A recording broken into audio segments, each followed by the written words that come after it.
Une autre image symbolique du progrès absolument énorme qui a été fait dans ce processus de paix, c'est que là, vous voyez Martine McGuinness qui serre la main de la reine d'Angleterre.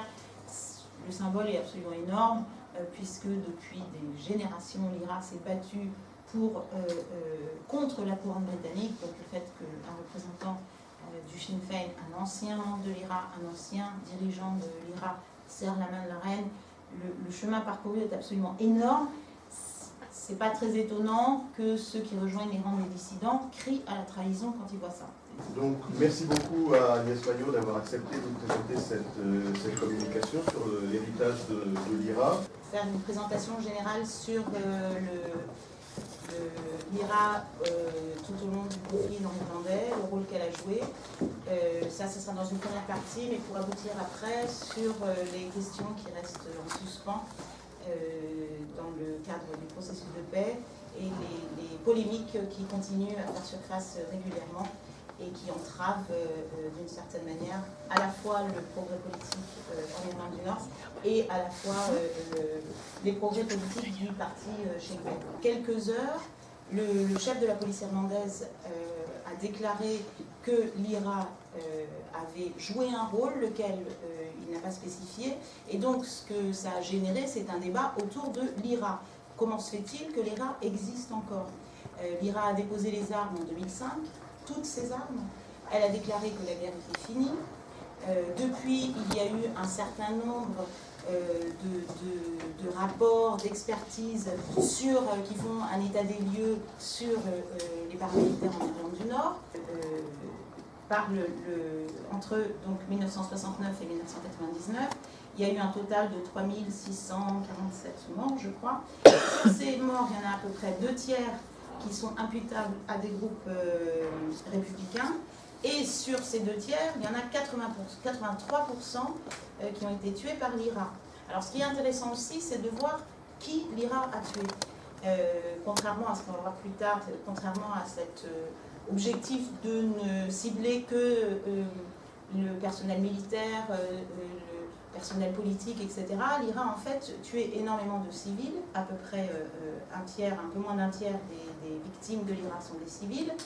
Après, l'autre tiers, enfin un peu moins d'un tiers, c'est des membres de l'armée britannique. Et après, on a 271 RUC, Royal Ulster Constabulary, qui était la police néerlandaise jusqu'aux années 2000. 133 membres de l'IRA qui ont été tués au cours d'opérations, des explosions prématurées de leurs engins explosifs, etc. Et enfin, 183 membres de la force de réserve de police. L'IRA, c'est l'image qui est restée de l'IRA reste encore relativement... il y a un énorme clivage dans la société irlandaise, que ce soit dans le nord ou dans le sud. Il y a ceux qui continuent à maintenir que l'IRA est un groupe, a été et continue à être, s'il existe encore, un groupe terroriste. Ce groupe terroriste est attaqué à des victimes de façon aveugle tout au long des années de conflit. Sur l'attentat de Bloody Friday en 1972, où l'IRA a fait exploser un certain nombre de bombes un peu partout à Belfast, a fait 9 morts, 130 blessés. Enniskillen, qui est ce que vous voyez en dessous, qui est une bombe qui a explosé sous un monument aux morts dans la ville d'Enniskillen et qui a tué 11 personnes. Birmingham, qui est une bombe qui a explosé dans un pub dans la ville de Birmingham, qui est certainement l'attentat le plus meurtrier de l'IRA, avec 21 morts. Alors d'une part, la justification historique. Là, vous voyez qu'il y a des parallèles qui sont faits constamment entre l'insurrection de 1916, que l'on célèbre l'année prochaine en Irlande en grande pompe, puisque c'est une célébration nationale, on célèbre les héros, etc. pendant des années, et l'IRA continue a continué pendant des années à justifier sa lutte armée au nom de l'histoire, au nom des héros, des martyrs nationaux, et au nom aussi de l'efficacité de la méthode, puisqu'elle a payé en retour, puisque l'Irlande a obtenu, à la suite de 1916, son indépendance pour une partie du territoire du moins. Donc ce qu'on voit ici, c'est une affiche qui était placardée un petit peu partout en Irlande du Nord dans les années 80, autour de la thématique des balles en caoutchouc qu'utilisait l'armée britannique pour disperser des foules lors de manifestations et qui tuaient, qui blessaient, qui ont blessé un certain nombre de gens et qui ont tué aussi un certain nombre de gens, surtout des enfants. Les affiches qui avaient été publiées au moment de l'internement sans jugement qui a été introduit en 1971 et dont les catholiques, les nationalistes avaient été les principales cibles, puisque à peu près 90% des hommes et femmes qui ont été détenus sur toute la période qui a duré l'internement étaient des catholiques.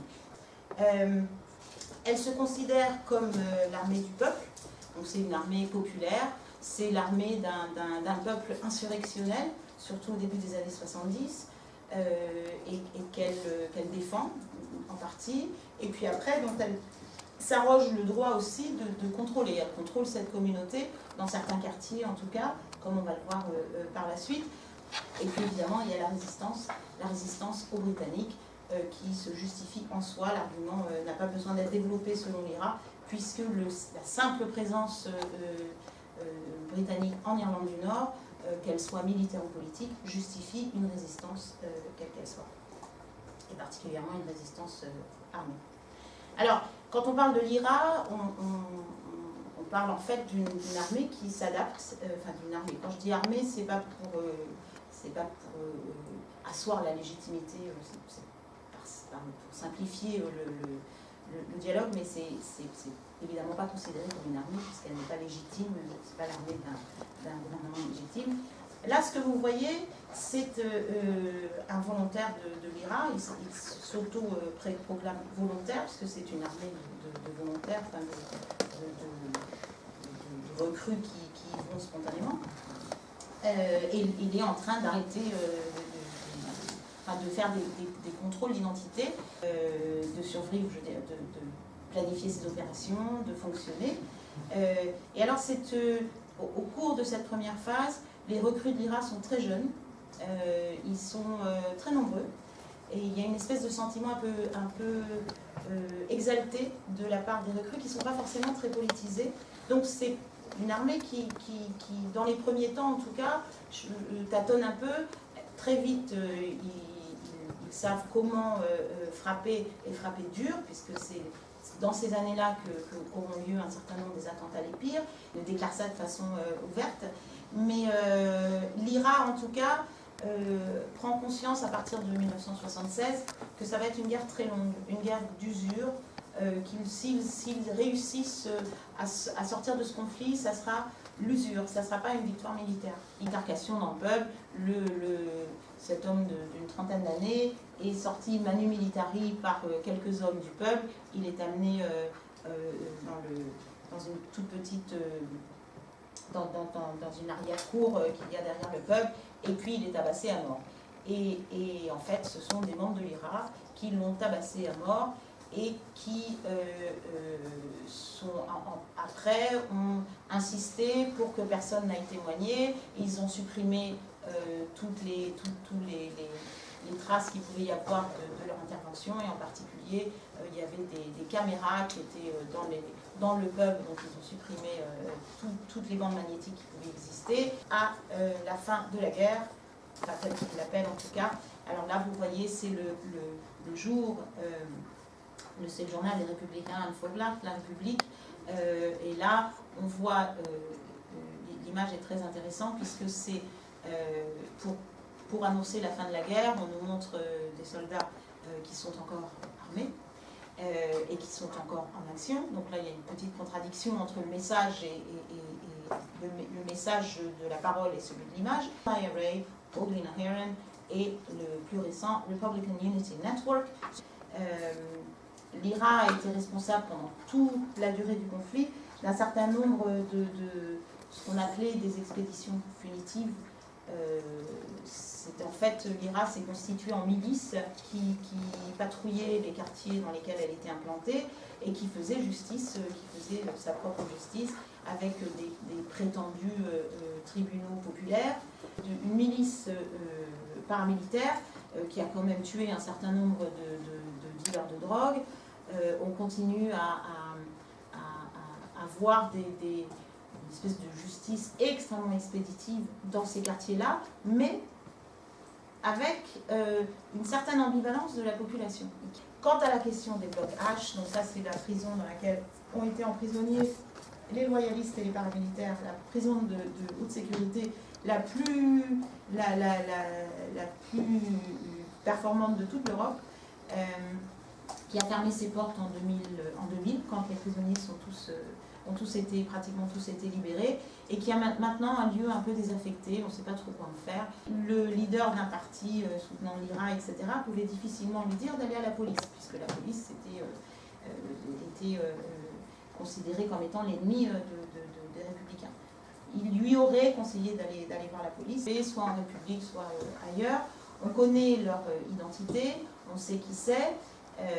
On les appelle les on the run, ceux qui sont en cavale, et ça c'est l'une des conséquences majeures du processus de paix, puisque c'est une reconfiguration totale du paysage politique nord-irlandais. Là, ce que vous voyez, c'est le premier gouvernement de coalition entre les deux frères ennemis de la politique nord-irlandaise. D'un côté, Ian Paisley, et de l'autre côté, Martha McGuinness, qui est lui aussi organisé des deux côtés de la frontière. Donc le Sinn Féin, il risque de se faire rattraper par sa gauche, ce qui est très compliqué pour lui, puisqu'il se présente comme le parti de gauche, le parti anti-austérité. Un processus qui commence en 1999, quand l'IRA accepte enfin d'admettre qu'elle est à l'origine de ces disparitions, c'est-à-dire qu'elle a assassiné des gens qui étaient soit, selon les explications qu'elle apporte, c'était soit des criminels, soit des traîtres. Je dirais les deux, ou les trois, hein, parce qu'il y a l'État britannique là-dedans, il n'y a pas de cadre commun pour prendre ces questions, de justice, de mémoire, de réparation, etc. Et il y a tellement on n'arrive pas à trouver un cadre commun, donc c'est reporté, ou une énième commission. Vous voyez, donc Miss Fancy, il est interviewé par toutes les chaînes de télévision du monde entier, et Jeremy Adams, il a très bien su se placer, puisqu'il s'est mis au premier plan, et ça a permis à Miss Fancy de le demander en mariage devant toutes les caméras, donc ça a beaucoup fait sourire. Mais en tout cas, ils savent encore saisir l'occasion, même si on peut peut-être les soupçonner un petit peu d'opportunisme dans ce cas-là.